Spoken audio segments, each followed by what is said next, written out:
teens, this is Sarah with the Pulaski County Public Library Teen Department. Today we're going to learn how to make a potholder.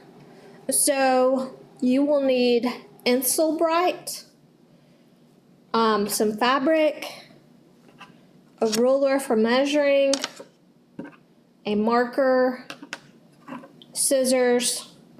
So the first thing with the pattern that I found, it has a template, and this top square is what you're going to use to cut out 2 pieces of fabric and 2 pieces of the Insulbrite. So you'll measure all that.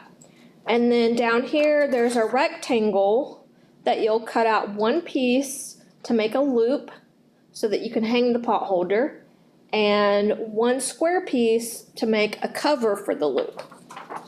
So when you put it together, the first thing you'll do is take your piece of fabric and you're gonna take the loop that you sewed together the edges of and cross it over each other, and then take your square cover and lay it on top of that.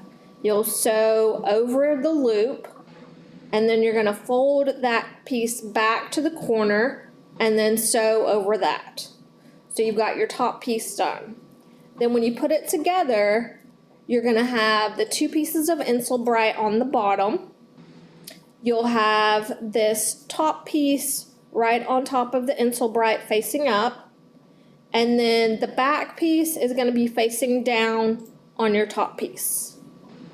So when you're sewing, you're gonna sew along the edges, and you're going to leave a space about a couple of inches wide so that you can turn it inside out. Then once you've turned it inside out, you're going to want to sew that space you left, and then you can sew a border around the whole potholder. So there you have it. There's your potholder.